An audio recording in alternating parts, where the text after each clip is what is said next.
My name is Dan Patrick. I'm the Lieutenant Governor of Texas and acting governor for most of the last week and the coming week as we deal with Hurricane Beryl. The governor is on a pre-planned trip, economic trip for Texas, and we are in touch, and we have been in touch.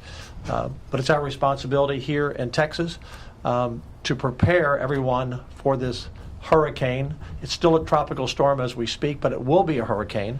And it will strengthen, most likely, and it will be a deadly storm for people who are directly in that path. And that's what we want to talk about today.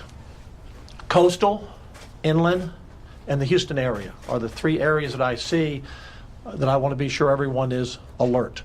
Yesterday, I declared an additional 81 counties in the disaster area, so we are now at 120 counties in the disaster area. You may ask why?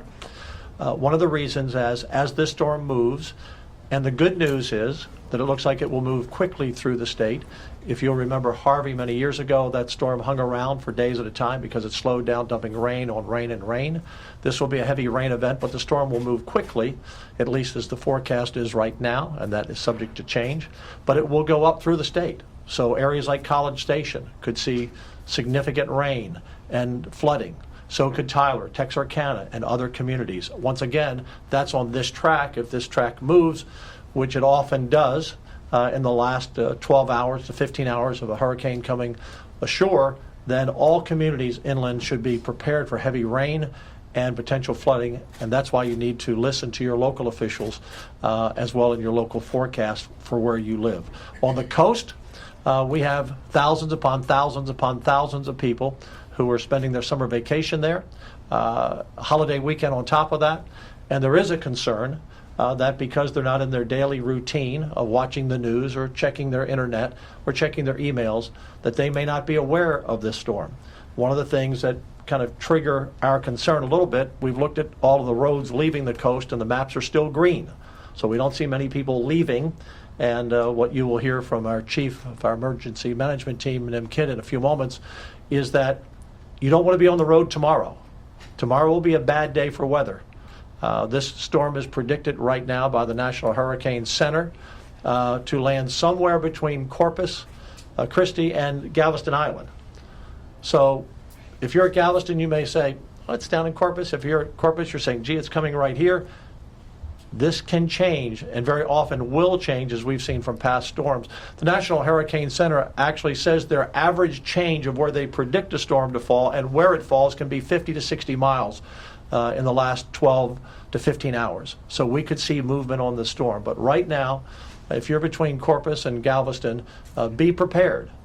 Be prepared as we are trying to prepare here. Look, our number one mission in the state, and Nim Kidd's number one mission, and your local mayors and your local county judges and officials, is to save your life.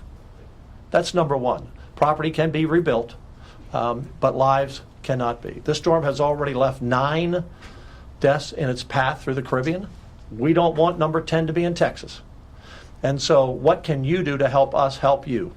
Number one, again, if you're moving, today's the day to move away from those areas. If you're concerned where the storm is, at least there's an area, a hurricane warning, and as well as a watch along that coastal area we've discussed. Number two, if you're staying in place, be sure you're prepared. You don't want to have to go out tomorrow to get water or food or put gas in your car. It would be a good thing to do it today. A third, if you do venture out, which we strongly advise against, as we always do not drive through flooded roadways. There will be some serious flooding. Now, this is a narrow storm. It's not a big, broad storm, but where it's going to hit, and if it is a Hurricane 2, it's predicted to be a Hurricane 1, but it could grow to a 2. That gets your wind level up pretty high, plus the gust. You're going to see a lot of problems in those specific areas. But rain is going to be everywhere, and flooding could be everywhere, and a storm surge from Corpus to Galveston Island. So a lot to watch for. I know from my own life experience, well, they always predict more and they say more and then nothing happens. Let's pray nothing happens where you live. But something is going to happen where some of you live. And that something will be significant wind, significant rain, and some flooding. And again, surge along the coast. So help us help you. We are prepared, and we have been preparing for the last week, and we are going to now looking at being ready to go into our recovery mode next, and that will begin once this storm hits landfall. So landfall is predicted tonight. You'll start seeing the winds pick up, some rain coming into some of these areas. Landfall sometime 3 or 4 in the morning, depending where it falls, up till 6 or 7 in the morning. The storm could be out of the area maybe by late tomorrow afternoon or tomorrow night if it doesn't slow down, and then it will go up through the inland part of the state and hopefully be gone out of here by Tuesday afternoon or Tuesday evening, or maybe even a little sooner if it keeps moving at its current pace. But it's a serious storm, and you must take it seriously and be prepared.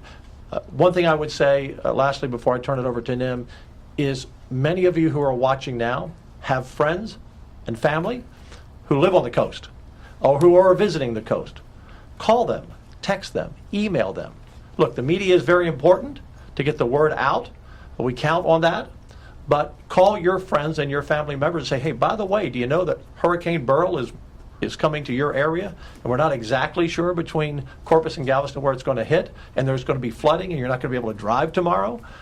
Be sure they know, because a lot of people are on vacation, like I say, not watching the storm, or they hear, well, it's a tropical storm, which it is now, but it's going to strengthen to a hurricane very soon, or it's a Category 1.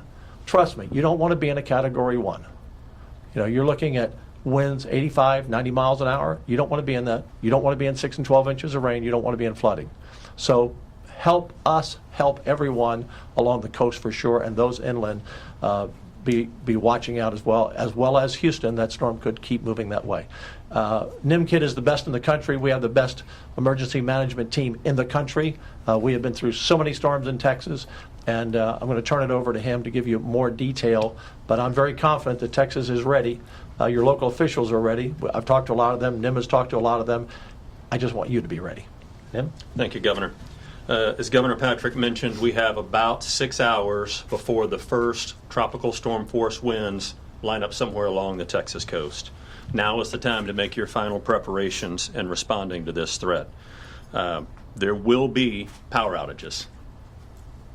Let that be known. There's going to be some place in Texas that with these tropical and hurricane force winds, we are going to have power outages. Now is the time to make sure that all of your devices are charged up, that your phones are charged up, your computers are charged up, and that you have fuel in your vehicles.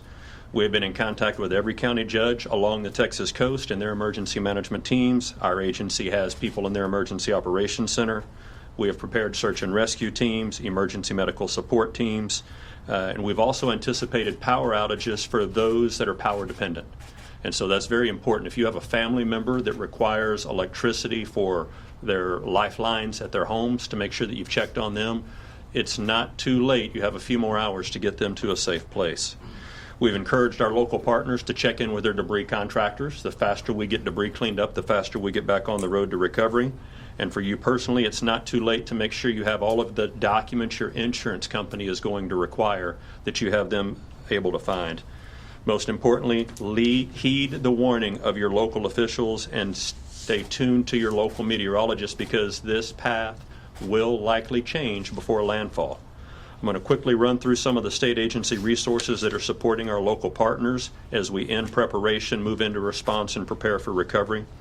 The Texas Division of Emergency Management has staff supporting our local EOCs and staging areas, as well as talking to the 911 call centers, cellular service providers, amateur radio operators, and satellite communications.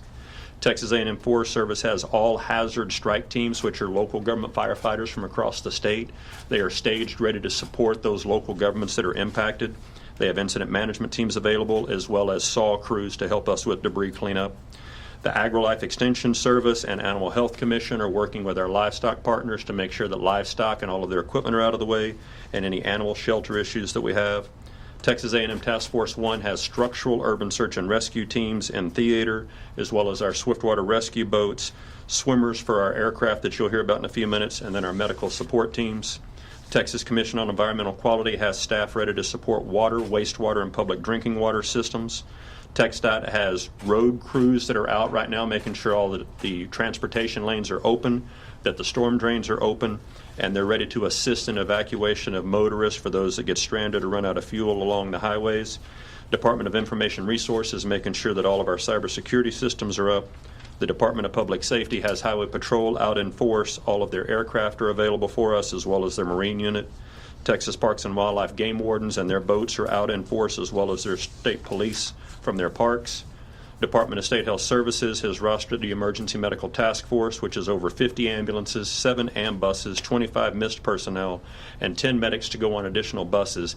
These are staged to help if we have to evacuate any hospital, nursing home, or assisted living facility. Texas Military Department has almost 300 people in the field today that are for ground transportation units. They will help us do high water evacuations if that's needed. They have their aircraft that we're able to do rescue with, and they are already in position to do point of distribution or pod distributions for those areas that do have power outages or may have water issues. Finally, I want to thank our volunteer organizations active in disaster, the Red Cross, the Salvation Army, and all of those VOAG partners that will come in and help us do cleanup after the fact. Public Utility Commission has been working hard with the electric co-ops in the area, as well as AEP and Centerpoint, to make sure that state agencies and personnel are ready. There will be power outages. We have medical assets that are available. There will be inland flooding. And what we find is this freshwater inland flooding tends to be more of a killer of our citizens than the actual storm surge. So please, please do not drive through water, turn around, don't drown. Thank you, Governor. Thank you, Nim. 2 other things I want to be sure to mention. Rip currents. We're seeing on social media and on the cameras along the coast, there are a lot of people still in the water, and these rip currents are deadly. In fact, there's a warning all the way across the entire Gulf Coast. This storm is going to impact rip currents even in Florida and Alabama and Mississippi and Louisiana. So it's not smart to be in the water today or tomorrow or the day after. Deadly. We've already had a number of people drown before this storm in Texas because of rip currents and around the Gulf Coast. So please, if you're in the water, even knee deep can get you out there. So be very careful. Secondly, on the roads, if you drive up to a road and you see water and you're not sure of how deep it is, but you're saying, well, there's no barrier there. Well, the barriers may have been blown away, or TxDOT couldn't get there because of the storm to put the barriers there. So just don't drive across a road where you don't know the bottom, because your car will just, in a few feet of water, you'll be drifting down the river. So please be careful. Those are, as Nim said, the flooding after the fact. Let me give you this, and we will have rain, by the way, after the storm goes through. And we hope it continues to be a fast-moving storm, 10, 12, 13 miles an hour. But we're going to have tropical rain continuing probably for a number of days in some of the areas for the week. So that can pour on top of the rain we get and still cause flooding inland. Go to TDEM, TDEM, TDEM/Texas, .texas, .gov/Beryl. So TDEM, TDEM, .texas, spell it out, .gov/Beryl, BERYL. Any questions? Hey, Governor, what are you hearing from, what are you asking from federal agencies in the White House? Nim? So FEMA has been here with us in the Emergency Operations Center since before we even let y'all know that we were working on this. Yes. We are in very close contact with our FEMA regional administrator who lives and works in Denton. He and I have been talking several times a day. At this point, remember, Texas, by federal law, needs to have $54 million of uninsured public damage and public loss before the president can grant a major disaster declaration. We don't have those dollars yet. With the size of this storm, man, we're praying we don't get to that point. But if we do, we are tied in very close to our federal partners. And how about just for assets? Assets, equipment, manpower, that sort of. So they have pre-positioned some response assets as well as some food and water and blue tarps for our use if we need them. That will be on top of what we already have available as our own state resources. Any other questions? We're counting on the media to get the word out. We are on watch and have been on watch. The people who work at the emergency management team here, it's 24/7. So we will be with you through the storm. Watch for our updates at tdem.texas.gov/Beryl. And late hand, go ahead, yes, sir. Yeah, I guess my question would be, is there anything that y'all are, you know, y'all have a lot of experience with storms, right? You know, in the Gulf. Yes. Is there anything about this storm, though, that y'all are keeping an eye on, or that might be a particular concern? Anything that- You know, I reached out to Nim about 4 in the morning several days ago, and I sent him a text and I said, the thing that concerns me about this storm is what happened back in 2008 when the storm was predicted to go up through Victoria and Sugar Land, and we had a team call. I was in the Senate then with the then governor and lieutenant governor, and we were assured that's where it was going. And people on Bolivar Island at that time felt like they were out of harm's way, and many stayed. And overnight, that storm moved about 40 miles, and we all know that tragedy of Bolivar Island. And many of those people drowned, and some were washed out to sea. So that was the first thing that really came to my mind, because we often see the hurricanes kind of come up, you know, through the Caribbean like a straight shot. But these storms that come up through the Eastern Caribbean and then come over the Yucatan Peninsula and kind of come in the back door, a lot of people aren't watching it as much, and they don't take them as seriously. So we're not suggesting that this is going to be an Ike or a Harvey that stayed over land a lot. But these storms, and Cat 1s are serious storms. If you're in the way of Cat 1, that's bad news. And again, many people watching right now will not be affected or lightly affected in the coast and inland. But I assure you, some watching are going to have significant wind, 85 to 100 miles an hour or more, and higher gust. And that's property damage, that's trees down, that's flooding, and that's lots of rain. And so that's going to come. So we just want to be sure that every Texan is safe, and that's our number one job, save lives. And Governor, if I may, most Texans have seen a 4-day holiday weekend, not Yeah. the folks in the room behind me. And I think that's one of my concerns is the timing of this. With everybody being on vacation, kids are out of school right now, it's a great time. But I need to make sure that I get your help in getting the message out to those that are still in harm's way that may not realize it yet. You know, we're at a place right now that we have no deaths in Texas related to this storm. I'd sure like to keep it that way. One way is that we get this turnaround, don't drown message out. Yes. Another way is if you lose power, carbon monoxide poisoning and carbon monoxide killings are very dangerous. It's a colorless, odorless gas, and too many people will start a generator inside their garage or inside their house to power their appliances. So anything that you can do to help us get that message out, those are preventable deaths. We'd appreciate your support. Thank you, and we will keep you updated. Thank you all very much. Thanks, everyone.